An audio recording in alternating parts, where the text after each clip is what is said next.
Amanda, last week we had so much fun with Tootsie, a movie that showed us the great lengths that one man will go to just to land a job. I mean, he did everything from disguises to deceptions, but it was all in good fun. And oh my gosh, we laughed our way through one of the best comedies of the 80s, wouldn't you say? Oh, yeah. It was such a good movie. It was so much fun. But this week, we are backing out of the comedy and stepping into much darker territory, but still fun. Forget disguises. This is about secrets, suspense, and one of the most talked about thrillers of all time, like to this day. Oh, for sure. And if you haven't guessed yet, it's Fatal Attraction. And it wasn't just a hit, it was actually a cultural phenomenon. It sparked debates, it made audiences rethink loyalty and temptation. And it cemented Glenn Close as one of the most unforgettable villains of the decade. It did. And you know what I just thought of when you said villains? It immediately made me think of her as Cruella DeVille. I knew you were going to say that. It set her up. It's perfect. Yeah, she was headed right. straight there. That's right. So buckle up, because this isn't just a thriller. It is a psychological roller coaster that left its mark on pop culture and had everyone talking.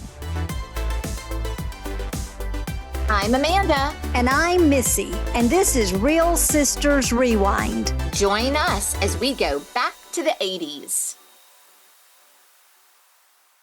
Welcome back to Real Sisters Rewind, back to the 80s. I'm Missy, and I'm here with my sister Amanda, where every week we break down one of our favorite movies from the greatest decade of movies ever. That's right. If you love reliving 80s classics as much as we do, don't forget to follow, subscribe, give us a 5-star rating, and leave us a quick review. And of course, if you send us a screenshot of your review, we'll send you some Real Sisters swag. Just email it to hello@realsistersrewind.com. And I want to give a special shout out to RS1352 for leaving us a really kind rating in January. What did they say?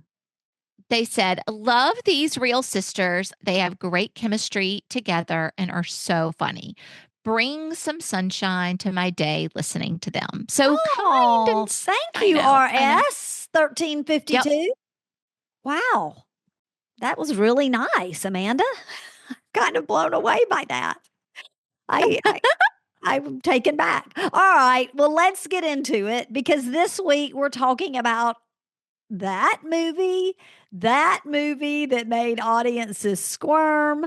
It sparked endless conversations and forever changed the way we hear the words, "I won't be ignored." That's correct. Fatal Attraction is one of those movies that hits differently every time you watch it. Whether you saw it back in the day or you're revisiting it now, there's no denying it still packs a punch. Oof. So, real fans, let's go back to 1987 and set the scene for this intense thriller. The day Fatal Attraction hit theaters was September 18th, 1987. Now, Amanda, this was 2 days before your 11th birthday. So I have to ask, did you and some of your friends go to the theaters to see this movie to celebrate your birthday? Yeah, absolutely. Mom dropped us off. Actually, she couldn't drop us off. She had to go in and buy our tickets because it was rated R. Right. And then we just moseyed on in. I know that's not true. But do you remember the first time you saw it? I think I don't remember the first time I saw it. I've seen it many, many times, but I was older because I'm going to be honest, I was afraid to watch it because when it came out, when I was 11, there was so much chitter chatter in the atmosphere about this movie. And it sounded really scary and it sounded really inappropriate. And I was kind of nervous to watch it. What about And you? Did you see it in the theater? I did see it in the theaters. It was like, I was 19. I had just turned 19. And so, I mean, going to rated R movies wasn't something I had done a lot before I had turned 18. And man, this one was really pushing it for rated R movies. And I did see it and it did freak me out. It was, yes, it was the suspense and the thrill of it all, but also just the themes were really outside of my scope in my world. And yeah, it freaked me out as a young teenage girl to to watch this movie. It really did. Yeah, you were probably a little sheltered from those shenanigans. Yeah. But let's put everything in perspective, Amanda. Let's talk about what was happening in the world when audiences were quite literally lining up for this thriller. Oh, absolutely. And like you said, literally lining up because it Yeah. was such a big deal. Um, let's start with what people were listening to. The number one song on the American Top 40 was Didn't We Almost Have It All by Whitney Houston. Such a great one. Oh my gosh, such I a know. great song. Give us a little. There you go. Almost have it all. I'm sure. Hey, real fans, that was not Whitney Houston, the ghost of Whitney. Don't worry. That was just That me. is so funny. But you know what? I can remember singing the song at the top of my lungs in the shower back in the day. I mean, yeah. actually, I may do it tonight. Like, I just get in there and sing it to the top of my lungs. It is Remember such when a great song. Clifton told us about going to the Whitney Houston concert and he was so Yes, miserable. I do. Well, you know what's interesting, and I didn't share it then because we had so much to cover when we did Back to the Future, but one of my sorority sisters went to see Whitney Houston in concert when we were in college. Oh, And wait. Did she meet Whitney's niece and get to go on to the tour bus? No, she didn't. Oh, okay. But she did talk about the fact that live, and I would love to hear from other people who have who saw Whitney Houston live. But Bridget said that Whitney Houston was such a disappointment on stage live. Now, who knows? She could have been sick. Bull crap. No, for real. She said she could have been, going through Under the something. weather. Yeah, but Nodes on her vocal cords. Yeah, it wasn't good, she said, which disappointed me so much. Well, yeah, real fans, if you saw her and you have a story contrary to that, let us know because I don't like that. But I have to say this. That's so funny that that song was number one because it kind of is the theme of this movie. Didn't they almost have it all? It could be the unofficial theme song. That is funny. That is too perfect. Well, sister, there were a lot of people visiting another kind of theater this year because of the live theater on Broadway in New York City was hot with a new Broadway show. Can you guess what it is? What it was?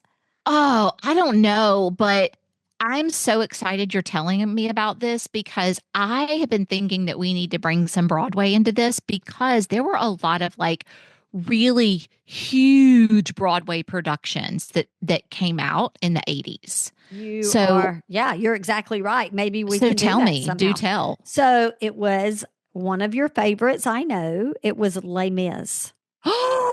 Yeah. So it had opened about, I would say, 6 months before March 12th, 1987. Okay. And just a little trivia about this show. It played 6,680 performances before it closed on May 18th of 2003. The production earned 12 Tony nominations. It won 8, including Best Musical.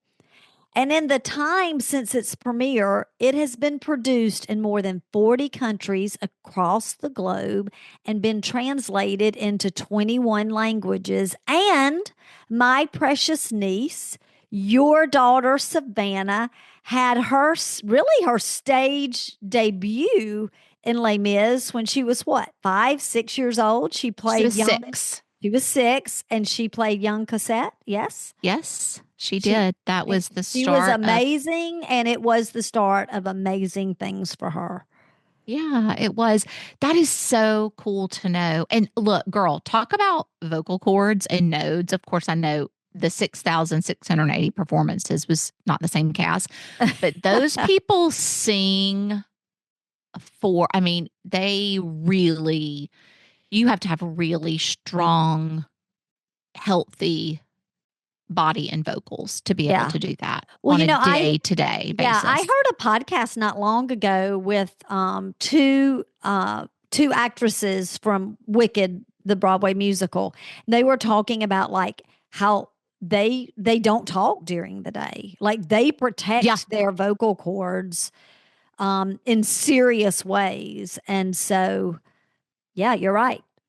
it's a They, lot. it is a Well, lot. I'm excited because I hope that we find out more about some of these Broadway shows. Because one thing I think about those is they were very like these. They were these huge productions. They weren't just like a show. It was like these major productions that stayed on Broadway for so many years. So that's Yes. exciting. Thank you for sharing that, sister.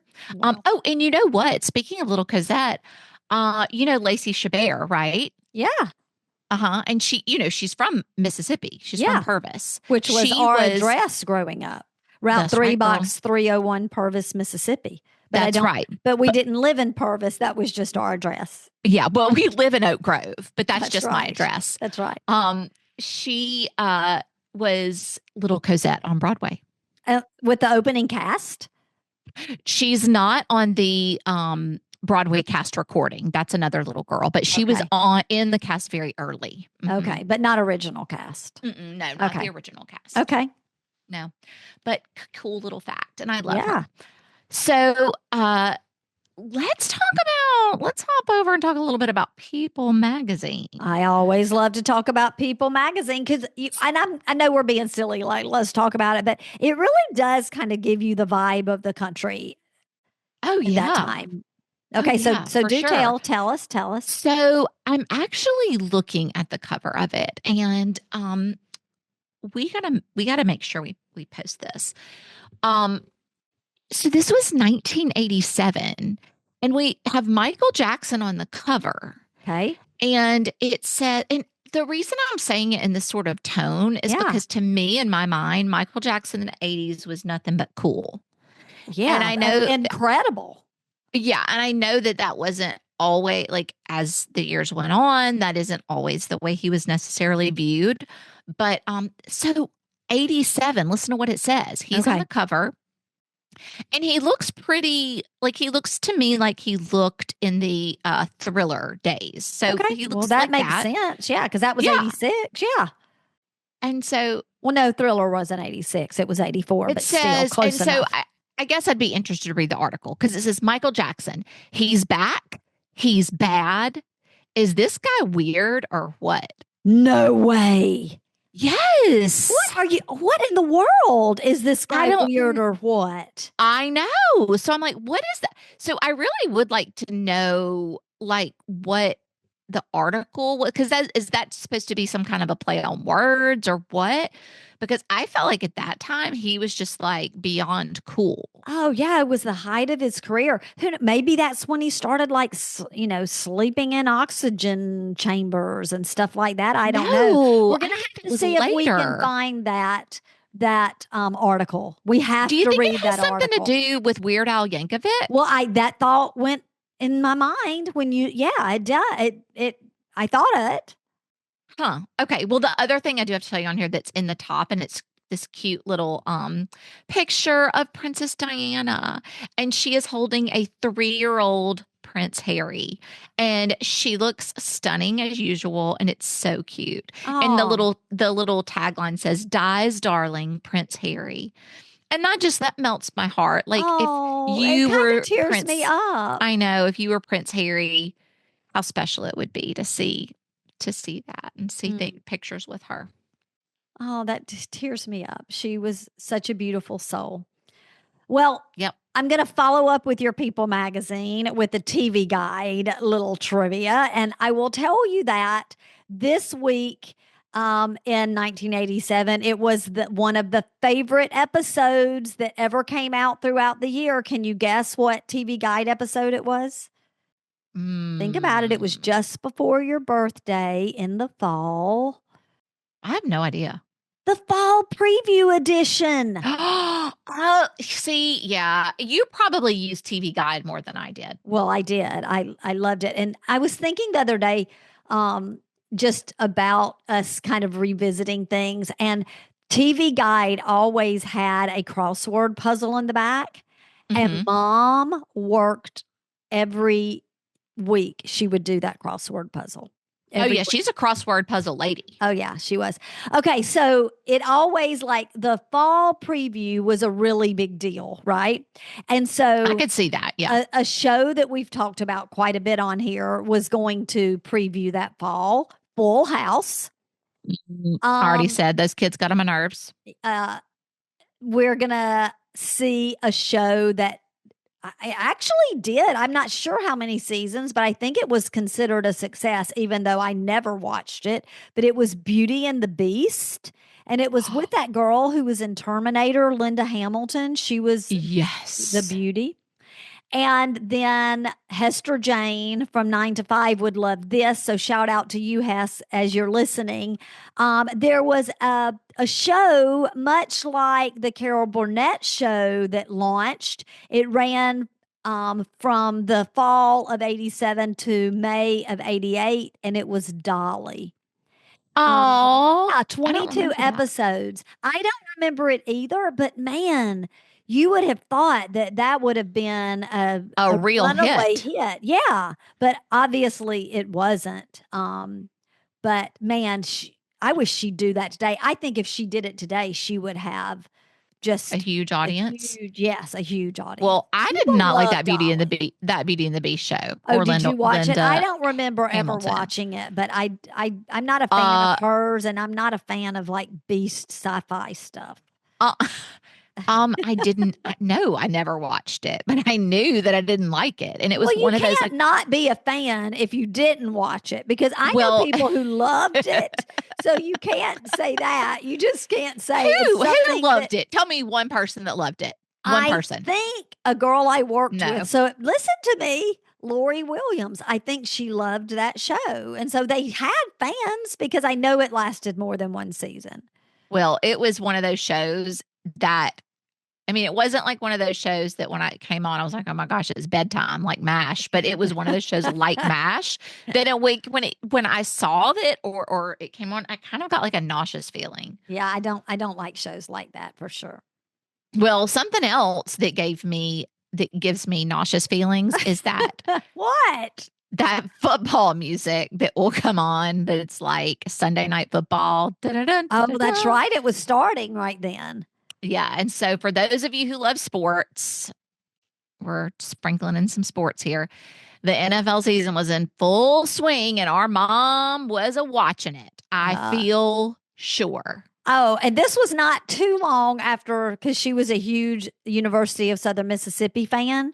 Uh-huh. That she And was, Cowboys fan. and Cowboys. She loved her Cowboys, and of course, I think she's always loved the Saints just because they were close. Oh yeah, for But sure. this is about the time she was doing a little. Well, it's actually past time, but I believe. Say I believe. Say I do believe. Do believe. Yep. That's right. Well, that is not NFL, but it's still football. She loves her football. And this is now switching to basketball, but the Los Angeles Lakers were the reigning NBA champs. So while people were cheering on Magic Johnson and Kareem Abdul-Jabbar, Shout they were out also, Airplane to Kareem oh, Abdul-Jabbar. that's right. They were also flocking to theaters for some serious psychological drama. And I wonder, Missy, at this time, if Magic Johnson had been diagnosed with AIDS yet. I don't think so, but I don't think so either. let's we'll see what we Save. can find about that. Okay. One thing I will say is that you're welcome, Eric Stevens, for us including some sports. That's right. Shout out Eric Stevens. Well, Amanda, I'm going to take a little bit of what you normally do, and I'm going to talk about the world of politics because we were actually take it away, take that ball away. Hey, I'm sorry, I'm just making up. Cheers.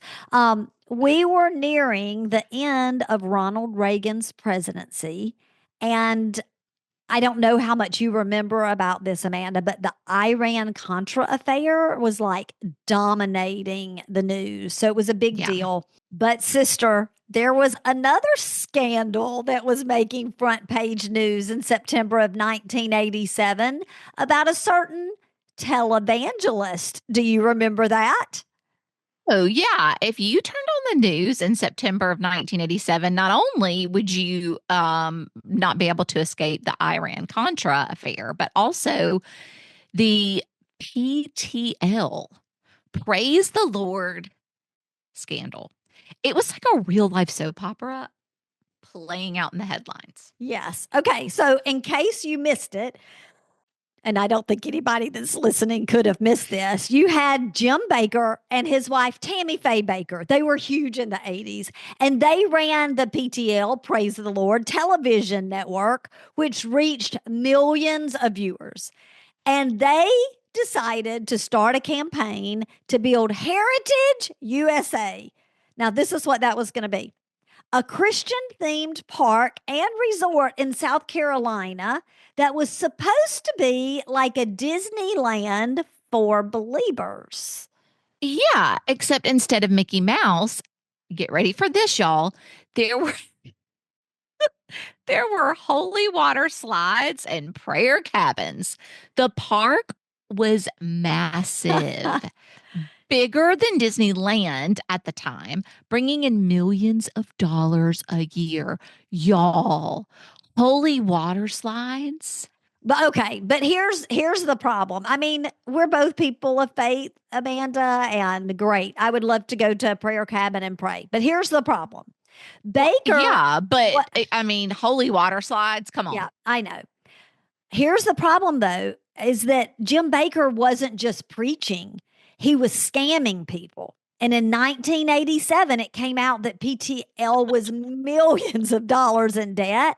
And Jim Bakker had been selling fake lifetime partnerships for like the luxury hotel there at the park that didn't exist.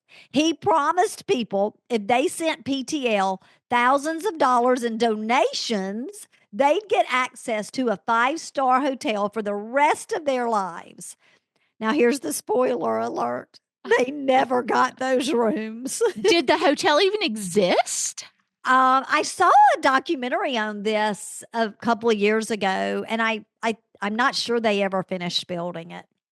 Oh, my gosh. By the way, do you think people ever got PTL confused with PYT? I don't think so. Pretty young thing. Okay. Well, that's not all, because the real bombshell dropped when Bakker had secretly paid $265,000 in hush money. Now, this is what I remember. Okay. Truthfully, okay. I don't. The holy water slide and theme park, I don't really remember as much, but I do remember this in hush money to Jessica Hahn, a former church secretary who accused him of sexual assault back in 1980. And when the press found out, it was over for him. It was. And by September of 1987, Jim Bakker was refusing to testify before a federal grand jury, which made everyone even more suspicious. He was officially indicted 1 year later in 1988 for fraud, conspiracy, tax evasion, and he ended up serving 5 years in prison. And the Bakkers lost everything. And this is the other thing I remember. Tammy Faye became really a pop culture icon in her own way, because remember, she would come on camera and cry. I don't know if she was still like doing the PTL show or what, but she would be crying on camera, and she had those like fake crazy eyelashes coated with mascara. Yes, they're like And spiders, not and they waterproof mascara. not. That's what I was going to say. If they were fake eyelashes, they had mascara on them because the mascara would just be rolling down her cheeks and smudged on her face. I guess to look really dramatic and pathetic. And even though she claimed she didn't know about the money schemes, please, girl, people could not look away. And it was the scandal of the decade. It was. And there's been movies about it and all kinds of stuff. And you remember, Amanda, do you remember it all the t-shirts that had like her face kind of on it? Yes. It looked kind of like the Joker because Yeah. it would look like I'm melting. Yeah. Yeah. Yeah, I do remember that. What a time. I know it was a time.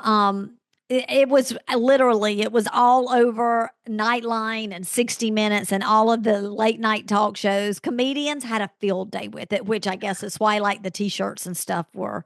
It's also really made. annoying when people use the Lord to like swindle people. Oh, I think it's like the worst. It is the worst. But honestly, Amanda, it was a preview of what was going to come to a lot of big mega church scandals. And Jim Baker was barely holding on before his world collapsed. So that's all I have to say about that. Like, okay, Forrest Gump. All right, well, let's get into the movie itself. Fatal Attraction was directed by Adrian Lynn, who had already made waves with Flashdance and 9.5 Weeks. But this film, this was a whole new level. Okay, whoa. 9.5 Weeks. I'm seeing a theme here for Adrian Lynn. Yep. Are we going to cover that one? We're going to cover 9.5 Weeks? Do you know I haven't actually seen it all the way through? I was going to ask you if you've seen it. It's Kim Basinger, right? It's Kim Basinger, and I've seen like the scene where they go into the refrigerator and it's like, this supposedly sensual scene. I can't even remember it, but probably we'll cover it at some point. We'll at least watch it and see if we think we could even talk about it. You're not going to be able to watch it. You don't even like to see people kiss on TV. You're right. You don't. You're right. You're not going to be able to handle that. So I don't think that's going to happen. We definitely can't talk about it because I think it's just a bunch of steamy stuff. Okay. It's not going to happen. Well, the script was written by James Dearden based on his 1980 British short film, Diversion. The original short film had a more subdued ending, but that's definitely not what we got here. And I think we're going to talk about that in a little bit.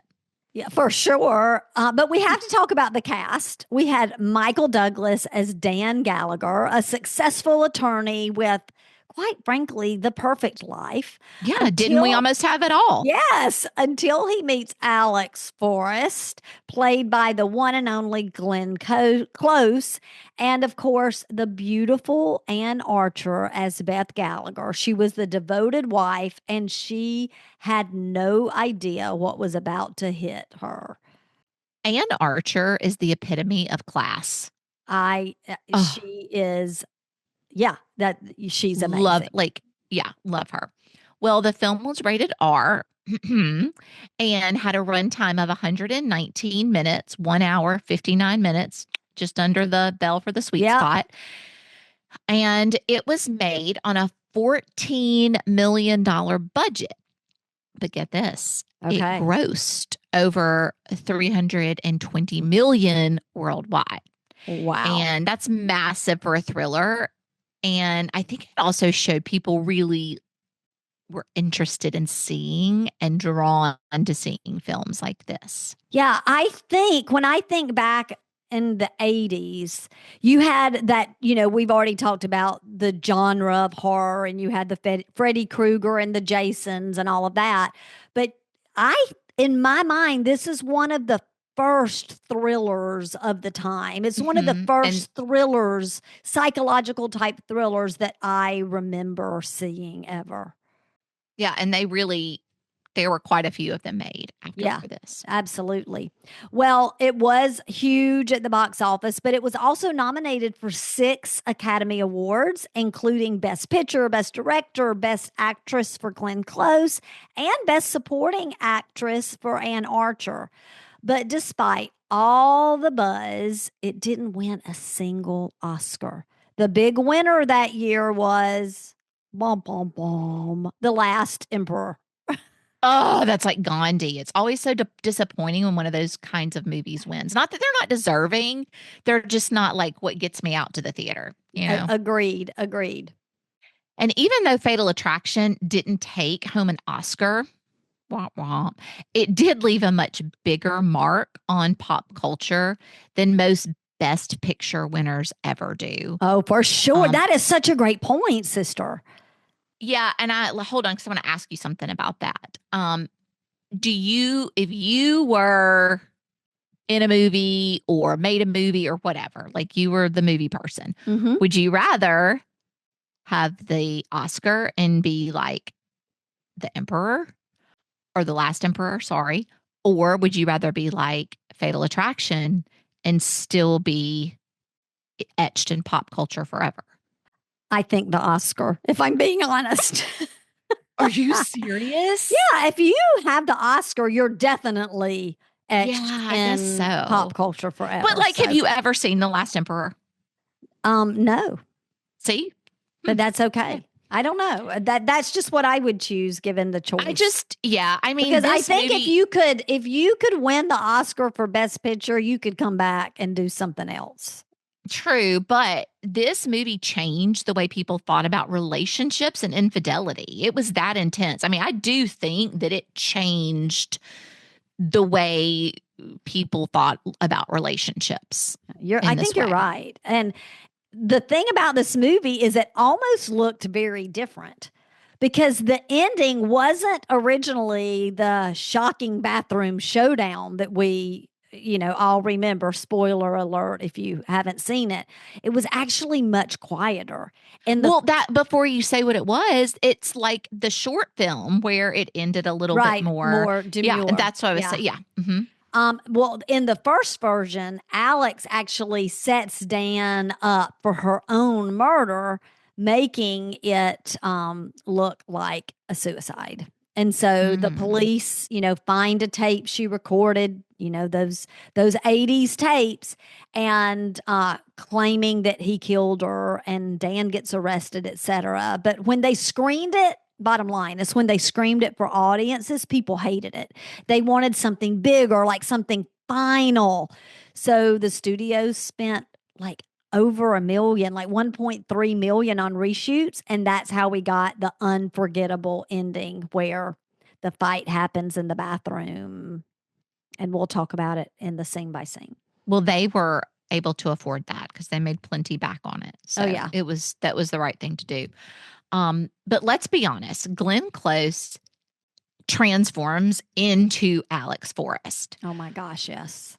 But did you know, sister, that the studio originally did not want her? They thought, I think this is interesting. They thought she wasn't sexy enough for the role.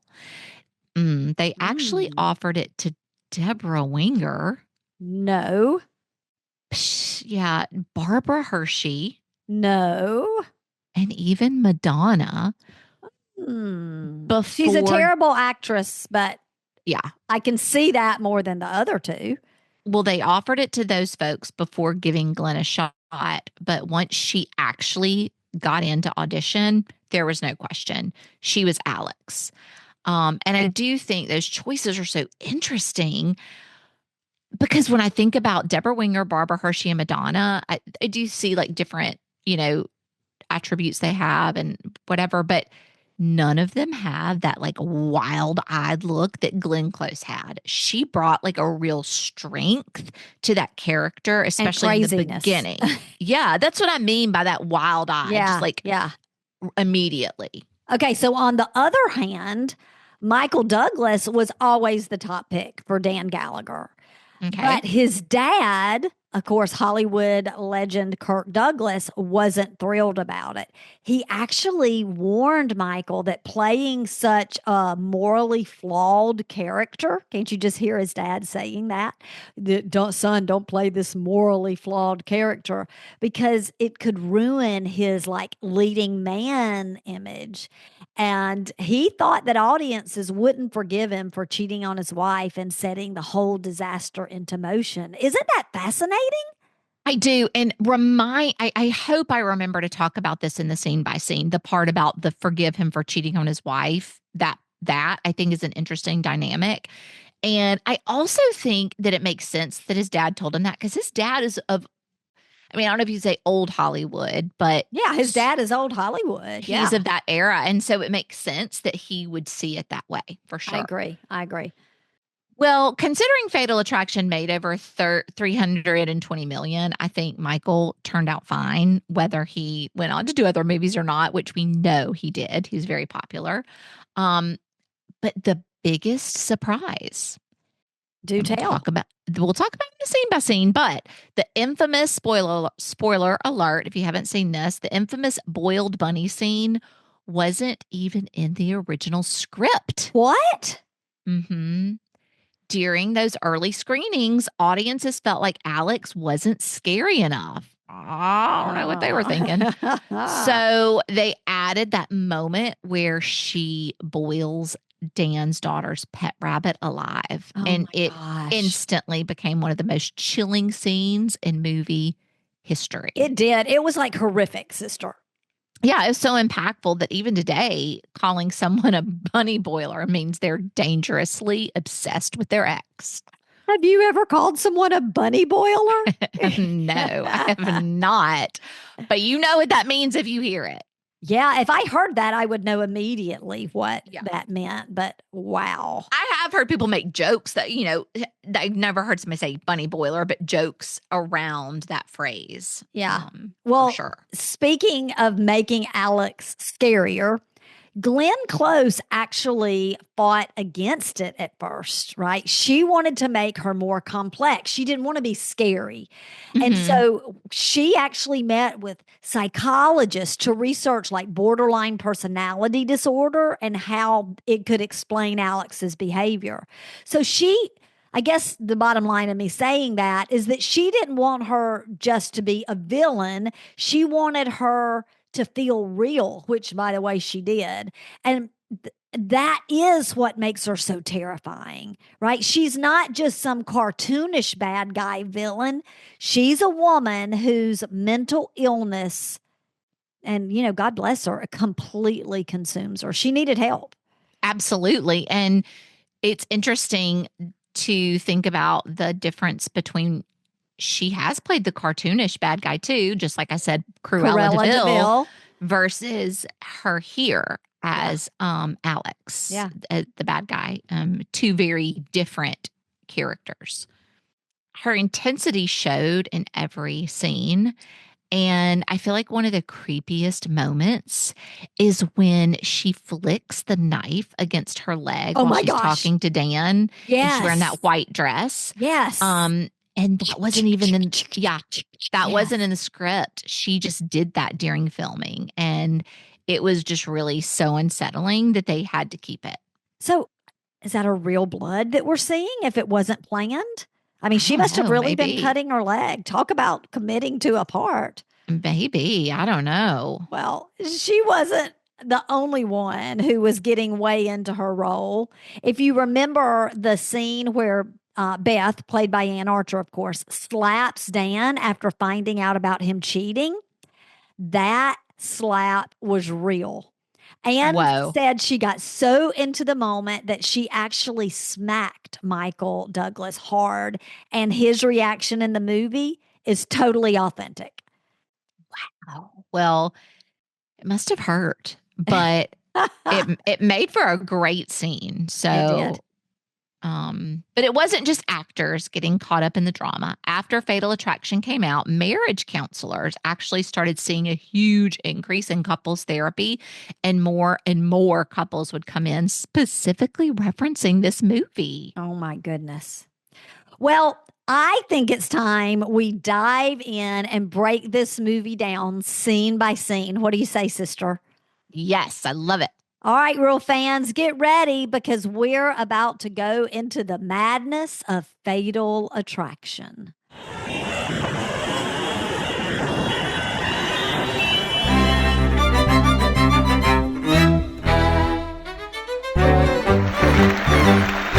We open in New York City, where we see Dan Gallagher, as we said earlier, played by Michael Douglas. He's a successful attorney with a seemingly perfect life, beautiful wife, loving daughter, and a great career. He and his wife Beth, played by Ann Archer in the opening scenes, are getting ready for a big party. Everything seems idyllic, but it's not going to stay that way for very long. Okay, Cue the sister. music. Cue the music. Didn't we almost have it all? All right, before we keep going, I have to ask you. And I Yes. watched this with Chris. He doesn't know if he had ever seen it, and so What? I know he didn't remember. He says maybe he did, but anyway, I made him watch it with me just because if he didn't know, we needed to watch it. But here's the thing. Chris said, so the dad's just lying around in his whitey tighties reading the paper. And so Yep. what was that about? Yeah. Well, he had like headphones on or something. Like he was Yeah, listening. but It's like he was doing work or something. it was, but in his whitey tighties on the couch. Like, I don't know. Didn't he have a shirt on? Did he have a shirt on? He did have a shirt on. He was basically wearing Tom Cruise's costume for Risky Business. He was. But it's just odd. Like his daughter's right there and he's laying around in his whitey tighties. There's definitely some odd stuff about their whole dynamic. I mean, would Eric lay around the house in his whitey tighties with the girls? No, but also she's like 5. Would he have done it when they were 5? No, There I you don't go. think I know. so. All right, and so let's.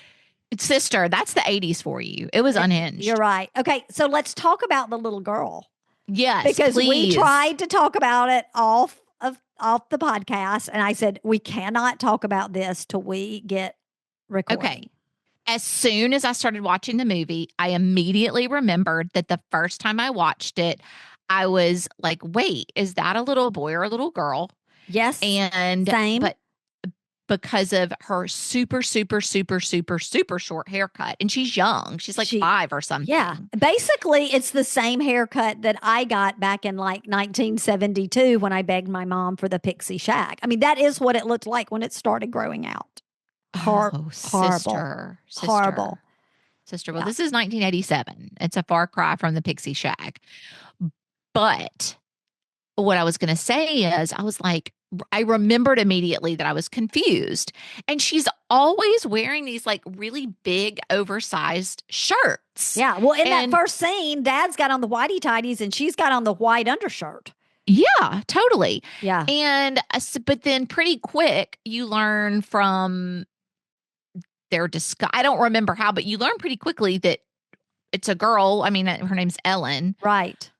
So I was just always so curious as to why they had this little girl with this really short hair, if they specifically were trying to make, they have a daughter. Right. They have a daughter. And so I wasn't sure why they were trying to, it was just confusing to me. Yeah, because it wasn't like it played into the storyline any that she was a tomboy or something like that. Totally. No, not at all. Not at all. So I actually had the same thing. As soon as I saw her, which I had forgotten about the little girl with the short hair, because I remember back in 1987 when I watched it, wondering the same thing. So I did a little research actually. Well, tell me and the deal. I was like, why did they go, with the little girl with the short hair? Was this kind of thought about before? And honestly, they just loved her. They loved her audition. There were other girls that had more of a little girl look, but she stood out. And so they just went with it. And what I will say, her name is Ellen Latson. And I'll talk about it as we get into the scenes, but she is a phenomenal little actress in this movie. Yeah, she was really good. Wasn't her name Ellen in the movie too? Did I make that up? No, I think it is. I think you're right. That's crazy. And wonder if they did that just so she didn't get confused since she was What young. else do we know her from? Okay. So I was watching and I didn't think a lot of times I'm watching something and I'll be like, oh, who is that girl? I know her. She was in something. And I use Mhm. my IMDb app and Mhm. I go and look. Well, I didn't have that, but I guess I was liking the way she acted and a couple of the scenes that I'll talk about whenever we get there. And so I was like, I wonder what this girl's doing today. So I went to my IMDb app to check, and it was like somebody hit me with a wet, a pail of water. Amanda, she was Ruby Sue from Christmas Vacation. That is 100% it. Yes. And this is just hitting me. Do you remember how Ruby Sue's hair looks in Christmas Vacation? Like it's Yeah, it's all like she has a It's a wig. wig. I bet you they were like, well, Ruby Sue's got to have, she can't have She that got to have short some hair. hair. And I bet you it is a wig. We're going to have to Oh, go I bet it is research too. that next. But That is yes. crazy. And you know what? You're right. She was good in this. Oftentimes, little children actors or actresses, as I said from Full House, get on my nerves.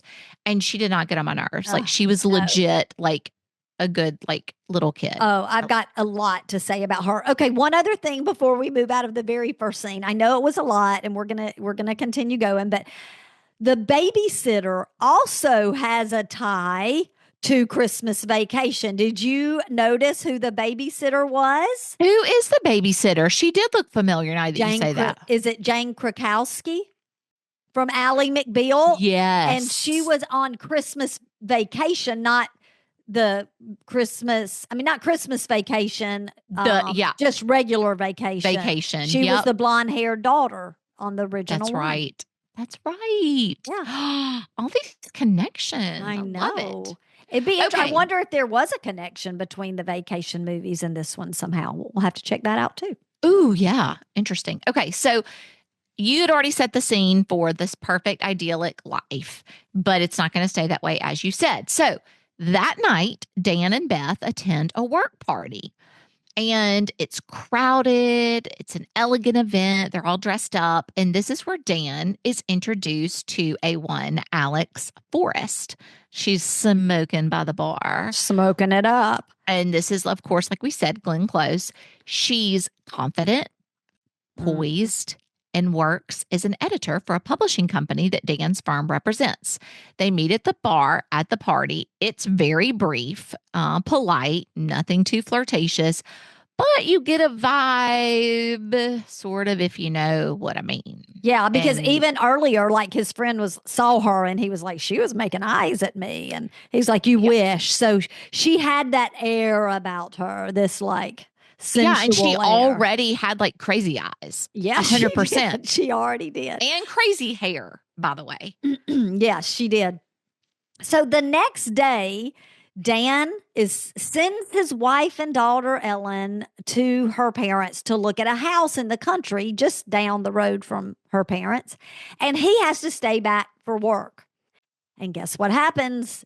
Dan and Alex cross paths again at a business meeting. And as they leave the office, it starts to rain. And of course, Dan's umbrella doesn't work. And who comes to the rescue, sister? Alex, right? So she's helping him and she's trying to help him get a cab. She's going to hold the umbrella over him till he gets a cab, but they can't catch a cab. And so they decide, he's like, do you want to get a drink? And so they duck into a bar together and have a drink. Now, I have something to say about this. Say it. Say it, sister. It came very easy for him to say, do you want to grab a drink? And then as they're running toward the bar to have a drink, he actually grabs her hand and they're running hand in hand under the umbrella. Just saying. Just saying. That's really good. I'm glad you said that because I have something I want to bring up later and you might be like a counter to my argument. Okay. Well, their conversation turns more personal. And before long, the line between casual and intimate starts to blur. he's like lighting her cigarette for her and talking about, he's like, why don't you have a date tonight? And, I don't think having dinner with anyone's a crime. And And then, she's like, not yet. And then he says, like, will it be? yeah. And then this is what makes me think it all came so easy to Amanda, is because since you brought that up, like whenever she said that not yet, he said, will it be? Or she said, will it be? And he said, well, I definitely think it's going to be up to you. Yes. Mm, mm. And also remember when he was like, she was asking him about being an attorney, and they were talking about discreet. And she's like, are you? And he said, am I what? And she was like, discreet. And he said, yeah. And she said, me too. Like there was just a lot of innuendo going on there. Right. And so needless to say, is that the night? Well, it's not going to end at the bar. And so Dan follows Alex back to her apartment. And once they're inside, it happens. The affair begins. And so it's these love scenes, not love scenes, these lust scenes. And then they actually leave and go dancing, come back, and then continue the shenanigans when they return. Yes. Okay. So this is where I have to, I'm really glad you pointed those things out to me, because every time I watch this, I think that this always comes to my mind, and I always like, this is really important. And I'm not defending his choice to partake in this little romp and defending his infidelity, because that definitely was a choice. I think what I am sort of defending, or I think is important just to remember, is I think it stands out to me that in this moment, from when they meet at everything leading up to now, she definitely was like comfortable coming on to him and flirting with him. Oh yeah. And the reason I say that is because I'm just want to like point out the fact that he didn't like swoop in and quote unquote seduce her. Right. Like he wasn't seducing her. That's not exactly how it goes. And he was very clear that he was married. Yeah. And she knew all that. And she was definitely coming on to him in a very, and I think this is important to add too, because of how we see her character kind of go downhill. She comes on to him in a very confident, I've got this under control, I can handle this. Yeah, you're right. Way. Yeah, you're exactly Not that it was okay to get involved with him, but I don't think he got involved with her thinking he was going to like use her and hurt her and just throw her away. Oh, I would agree with that. He was just thinking this was an opportunity, and she seemed up for it, and he was going to take the opportunity. Yeah. Yeah. Good points. Good points. We're both right. We're both right. Well, the next morning, like you said, they went dancing and went back to the apartment for more shenanigans. And so the next morning, he goes home and listens to the message from his wife, who is staying another night in the country, because they didn't get to look at the house or something. Right. So she's staying another night. And then he gets a phone call from Alex, who is upset that she woke up and he wasn't there. And you're already getting vibes like that. So that's why I said everything up until this point, this is where at this point I start getting some vibes. Like this is where I'm a little bit like, I kind of got the vibes whenever they were, well, that's actually coming up. So I'm going to hush. I'm getting ahead of myself. All right. So let me kind of get myself back together and get on track, because she in really is begging him to come back over. Like he's like, I've got to work. And she's like, you can work here or whatever. So ultimately she invites him back over to eat. And what happens is what was supposed to be a one night stand turns into a full weekend together. And this, Missy, is where I think this is where he really made the mistake of infidelity. It was like, this was the point of no return. I know he had already made that choice, but like this took it to a different level to me. Okay, we'll just keep going. Well, the reason I say that is because he comes back again, and this is when she starts getting a little crazy to me. Yeah, for sure. This is it's when like the point of no return. Right. The story takes a turn here, but yes, it like he had already should have known better right. at this point. He shouldn't have made that first. He shouldn't have made that first grab of hands and the lighting of the cigarettes and everything that happened. But we're going to keep going. Because when he goes back over there, they cook, they laugh, and they walk through the city. They play fetch with his dog. Because, by the way, he takes his dog over there. And this is what I was going to say. I was getting ahead of myself, is because when they're at that park and he like lays out and kind of pretends like he's hurt, and then she comes over there, and then she's like getting back at him for pretending like he's hurt and starts saying something about somebody dying, and he her says, dad had a heart attack. It was, you start seeing the crazy meter going on up. Totally. Absolutely. And they're listening to Madame Butterfly, and which is fine. I mean, like, I love Miss Saigon, which is Madame Butterfly, but it's very like over the top dramatic. Yeah. And actually, they're listening to it as they cook, which is bonding them, because he's like, I love Madame Butterfly. And he's turning up, and she said, oh, it's my favorite opera. Mm-hmm, and so it kind of sets the scene that we're going to kind of hear that operatic music throughout the movie. Which can be a little spooky. Yeah. Well, by Sunday, reality kicks in. And Dan tells Alex that it was fun, but this was a mistake, because now he's starting to kind of feel like he has got to like make a break. He tries to leave, but she won't let him go that easily. So, trigger alert, there is a like suicide attempt here. As he actually stands by the door ready to walk out, and they've just had this big fight. Like she was got really upset and was like yelling and screaming and mad that he was leaving. Loses control, really. Yeah. She loses control is a good way to say it. So he's getting ready to walk out the door, and then all of a sudden she's really calm and says, why don't you come over here and say goodbye nicely? Let's be friends. And so he walks over to her to just like give her a goodbye hug and say bye. And then he realizes there's blood on her hands. Yeah, because you know that kissing on TV grosses me out, and she starts kissing him all suck face. It's just gross, gross, gross. And he's like, your hands are wet. And so she had slashed her wrist. Now, she did not slash her wrist. I mean, I guess if she hadn't gotten help, she could have bled to death, but it really was kind of more of a surface cut, because it wasn't gushing. She didn't have to go to the hospital, right?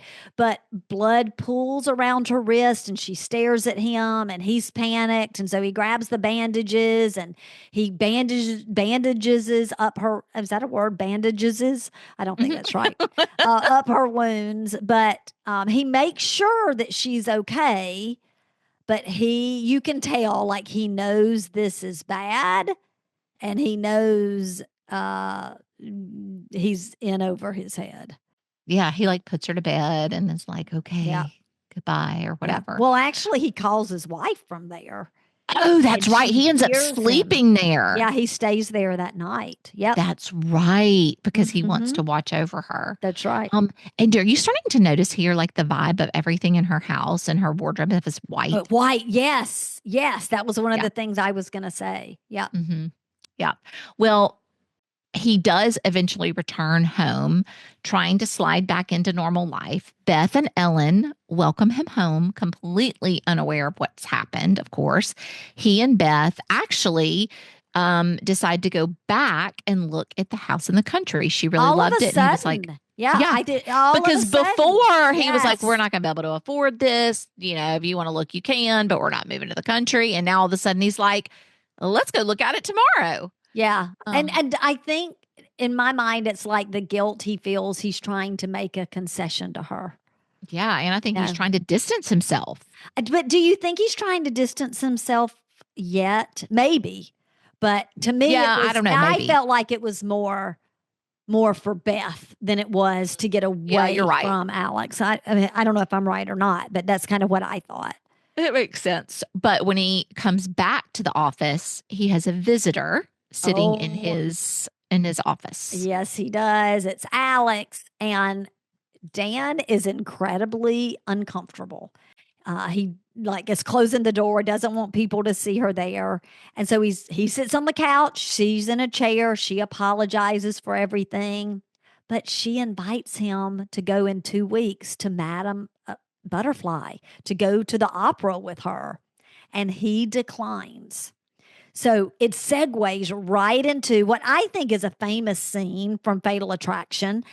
He is out bowling with friends, and Alex is sitting in the floor of her apartment, crying, mascara on her face, much like Tammy Faye. And she turns the lamp on and off, on and off, on and off, while listening to Madame Butterfly. Very creepy. She continues to call at work over and over again, like obsessively over and over and over and over and over. And Dan finally talks with her and says they shouldn't talk anymore. It's over. And when I say obsessively calling, she's calling his secretary or his assistant. Yeah. And so it's like really obnoxious and uncomfortable because the secretary's like, she's called again. Yeah. So he has to tell her like it's over. And I did want to say too, I thought this was interesting when she invited him to Madame Butterfly, and you were talking about that earlier. When she invites him, she offers it as like amends. Yeah. Like, right. I wanted to apologize and offer you to come with, with me. But that was really her just trying to manipulate him. And Amanda, you just said a couple of times, like he's told her it's over. He's told her it's over, but it's not over, right? Alex won't let it be. She's been calling at work. The calls start at home, where if Beth answers, she hangs up. And then she calls in the middle of the night. And he's like pretending like he's talking to someone else, but she tells him that she needs to meet him. So he does. I know he's thinking, if I go, I'll just, he's going to just call it off again. So they meet, and she says, I love you. And then proceeds to tell him that she's pregnant. And now Dan is really worried, freaked out, probably anything you can imagine. And he's panicked, I'm sure. And of course, he's going to change the family's phone number. Now, I have a question. Okay. You have a story. Okay. You're about to say something, but I have a question real quick. Okay. Do we ever find out if she's really pregnant or not? I don't know. That was one of the things I wanted to ask you, is if you think she is. I kind of don't think she is. I totally don't think she is. But she does say, like, here's my doctor's card. Give him a call. Yeah. I mean, maybe she is. I don't know. But just a quick one of my stories of growing up. Gosh, give it to me, girl. Okay. So I liked a boy in junior high school, and I would call over to his house. And if he didn't answer, I would hang up. I don't know why, but I did. So I think this is an important note, because those of you who grew up without understanding phones of our time, we grew up having to talk to people's parents. There was no, unless you hung up, there was no way of getting around that. You would have to say, hey, Miss Iva, this is Amanda. Is Kelly there? Or like if you weren't friendly with them because you didn't really know them, you would just have to say, but it's the phone, hello. And sometimes they would say, hello, Carter residence or whatever. Right. And then you would have to say, is Kelly there? And sometimes they would be like, she is. Who is this speaking, please? Yeah. Oh, this is Amanda. Or they might be like, it's 8:30 and she is doing her homework. She's not allowed to talk. There were all these interactions. You never knew what you would get. You never knew what you were going to answer. And let me say that this boy's daddy was scary. Anyway, Why are you not looking at me? Because turns out that if someone calls your house and hangs up enough, that they can call the phone company and find out the number that's been calling and hanging up, which at the time when they traced that back was 601 264 264 6639. 6639. Yes, my number. And that Our number. what happened, oh, well, you hadn't your own line. So Not yet. I didn't. what happens is the phone company calls that number and tells the owner of the account that another number has been getting hangups. And what happens when they tell your mom that that happens is that your mom comes to the teenager of the house and says, let's talk about the call I got today. And then, because you have a good mama, she makes you call the parents of the boy that you have a crush on and apologize for having called and hung up. You had to do that? Yep. And so, how embarrassed were you? Horrified, actually.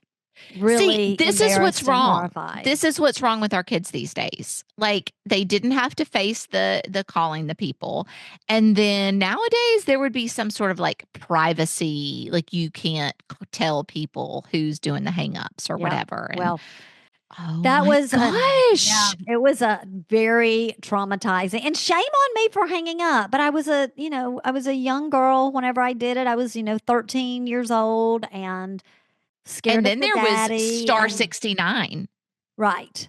We got that. That was later. That was later, but in this case, it was a call to the telephone company. So anyway, speaking of calls, Amanda, let's move on. Well, so Alex can't get him on the phone. Right, because he changed his number. Right. He's creeped out and he's creeped out and she's pissed. So she does something super creepy. She shows up. Oh my gosh. This is terrifying. She shows up at his house posing as a buyer for their apartment. Now, when I say shows up, I mean, really what I mean is he comes home from work and finds her sitting in the living room with his wife. Yep. Posing as a buyer for the apartment. As a single mom, she's pregnant, looking for a new apartment. And it was very, very scary. Well, this freaks him out. And so he's like, goes to her apartment, like it cuts to him going to her apartment to really like put the nail in the coffin. And this is where we get that famous saying where she says, "I'm not going to be ignored, Dan." Oh, yes. Yes. And she says that, "I will tell your wife." And he just reacts. He gets violent with her and slams her against the wall and threatens to kill her if she does. Meanwhile, she's just like hanging around her in her house in her white lingerie. I guess I had the same thought. I guess she thought, I'm going to make him mad enough to come over here and slam me up against the wall. So I'm going to make sure my lingerie on. And I really was worried that during this scene, they were going to get into some kind of like sexual escapade with all this like passion and tension. Oh my gosh. So, and it also reminded me again with the all white. There was the one time when she had the black leather jacket, but other than that, she was in all white. Yeah, she was in lots of white. So, he tells her not to mess with his family. And then the next thing we see is that they're moving. They're moving into their new home in the country. And you can tell like he's really savoring his family now. Like he's got a new appreciation for his family. You can tell that he has regret.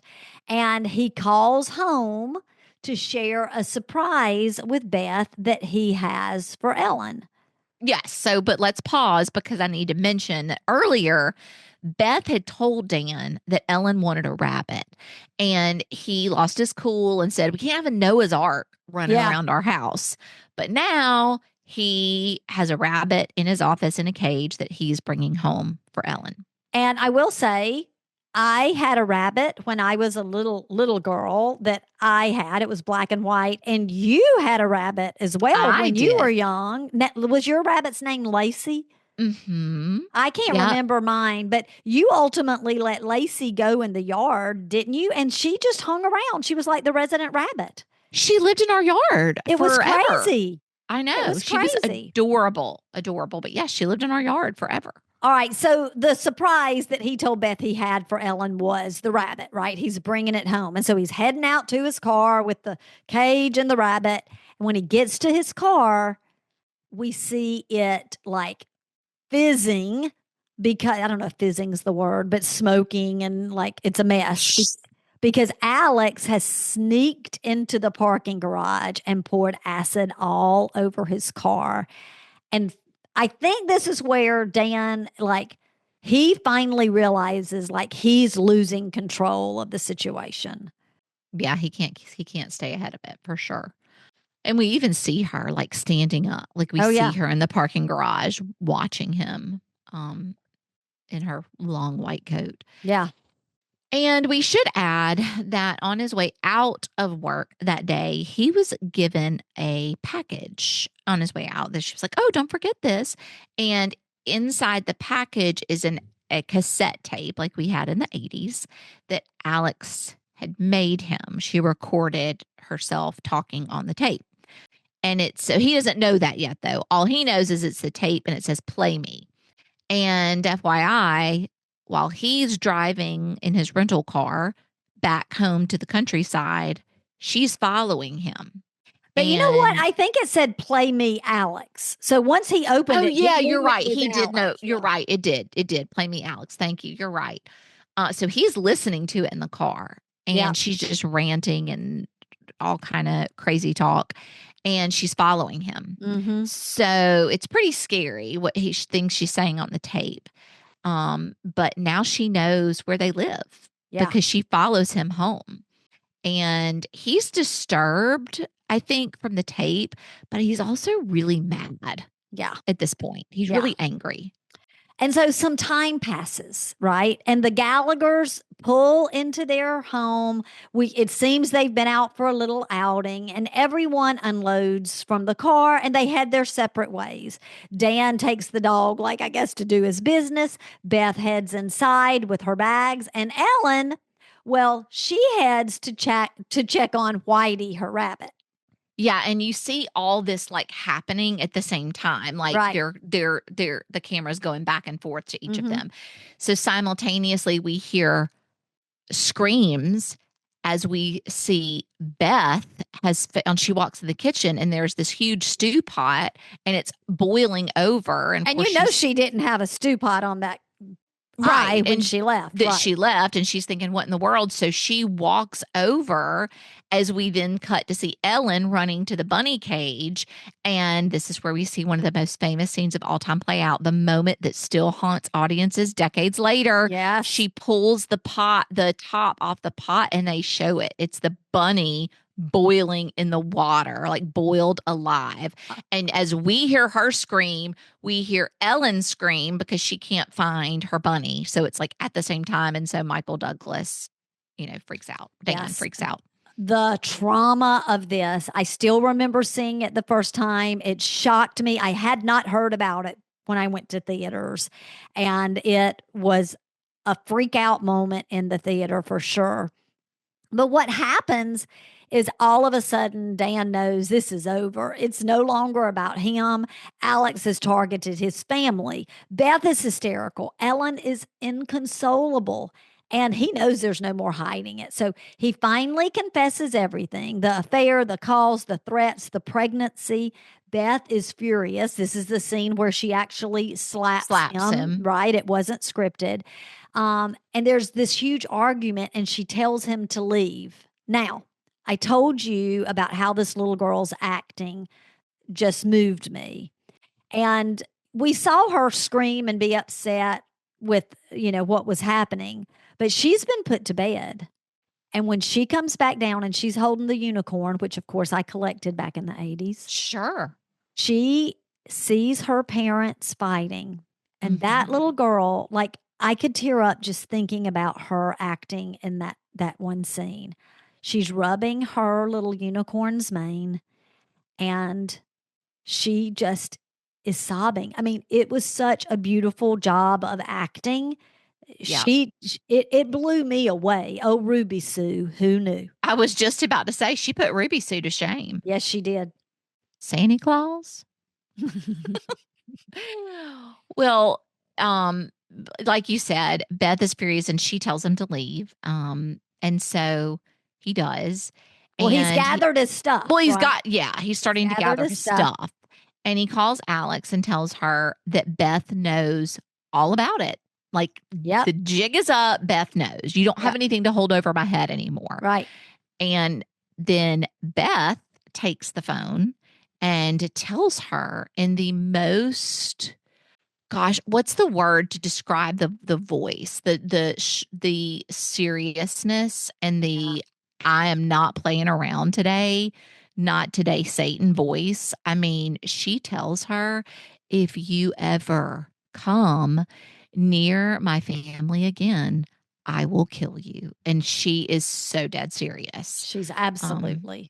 absolutely serious. Mhm. And so Dan has moved out, and then we see Beth and Ellen at home. Beth's playing the piano, and Ellen is sitting there with her, and the phone rings.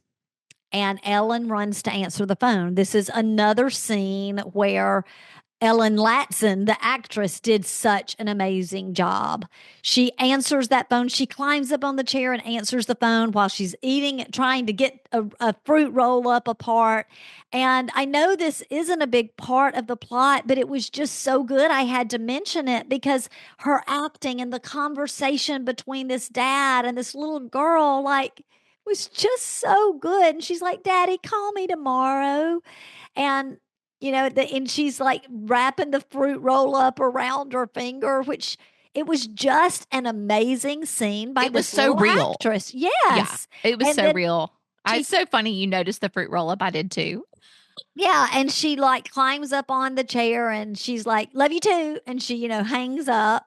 Um, and by the way, that was a fancy phone in their new house. It wasn't just your regular push button. It No, was it a was fancy fancy. phone. It was fancy.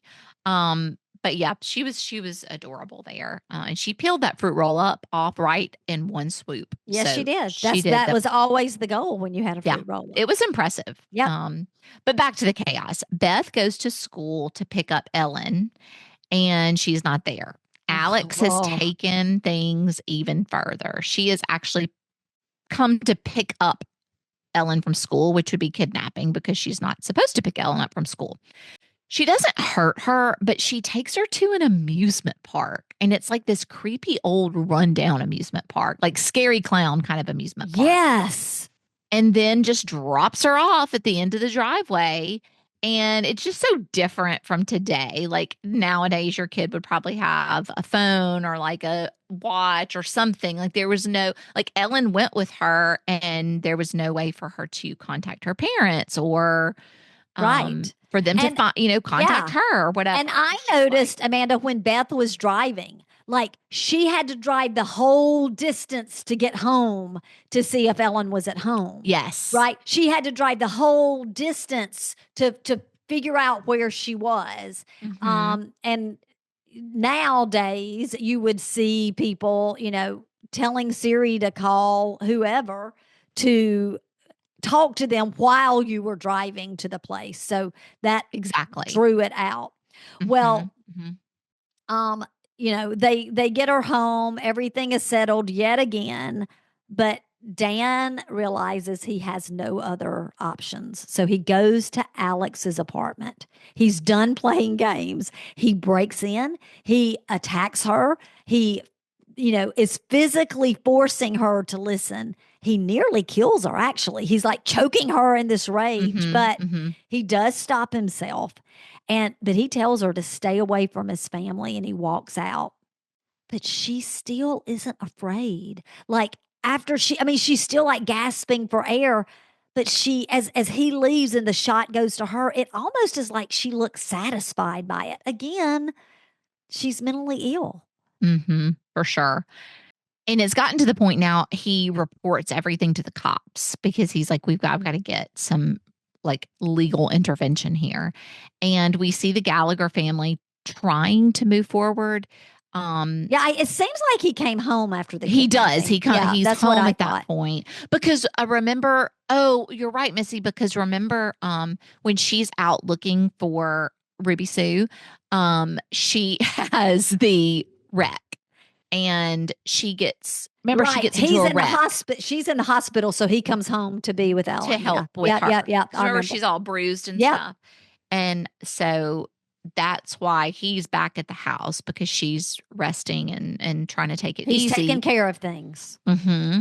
So Beth goes upstairs to take a hot bath and wash her face, trying to regain some sense of normalcy. A really hot bath because that room It's like is steamy. filled with steam. Yes. Yes, yes. And then all of a sudden, while she's trying to get ready for her bath, we see Alex. She's there. We see her in the mirror. Like all of a sudden out of nowhere, boom, she's there. Yes. It's a jump scare type of moment. And she's behind Beth. And it's like when Beth wipes the steam off, that's when we see her.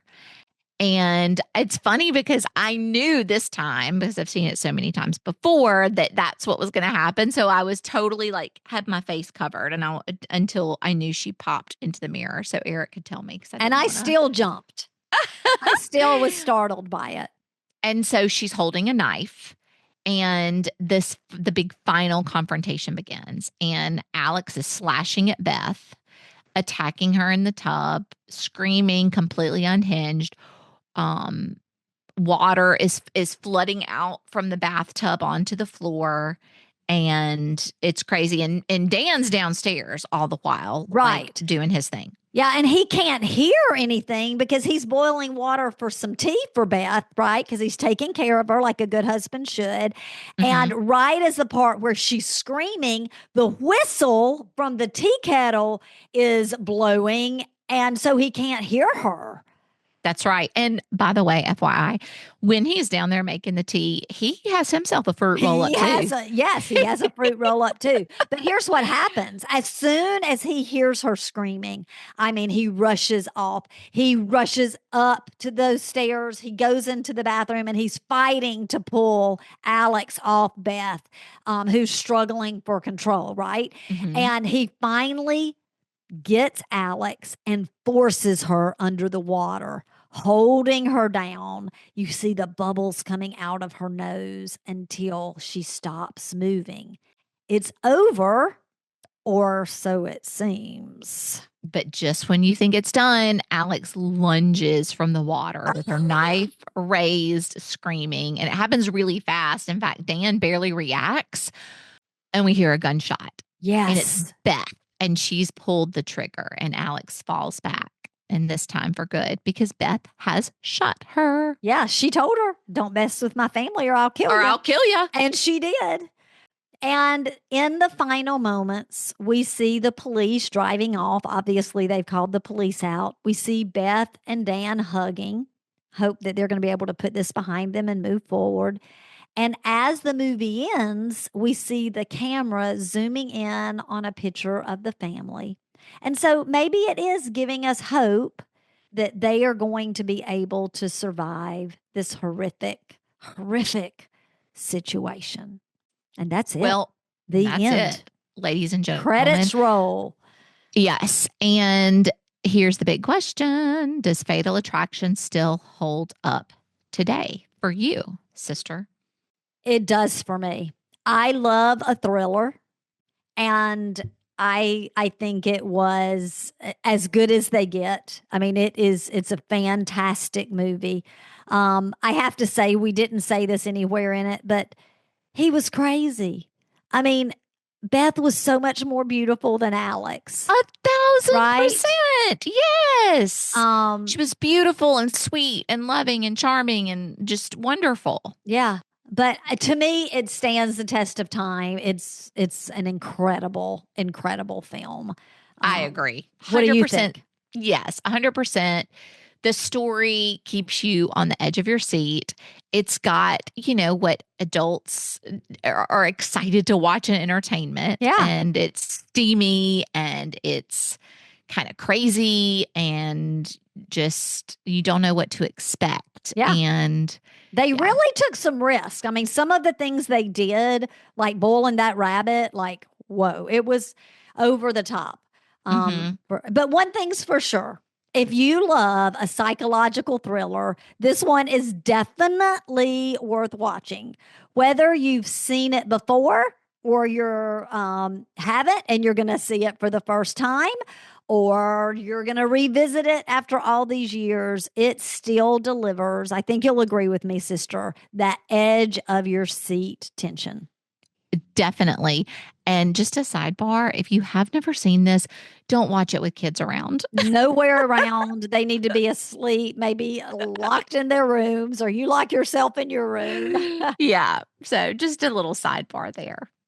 And now, real fans, you know what time it is. It is time for next week's clues. Missy, you start us off. All right. First clue. The main character's sense of style is as unique as her name. Second clue, a certain record store is more than just a job. It's a sanctuary. And the third clue, a car ride home is more than just a lift. It's a turning point. Think you know the answer? Tune in next week to find out. And that's it for this week's episode of Real Sisters Rewind. Don't forget to subscribe, follow, leave us a review, write us a review, give us a rating, all those great things. Share the podcast with your friends. And thanks for joining us, Real fans. We'll see you next time. Bye, y'all. Bye, sister. Bye, sister. Love you. Love you.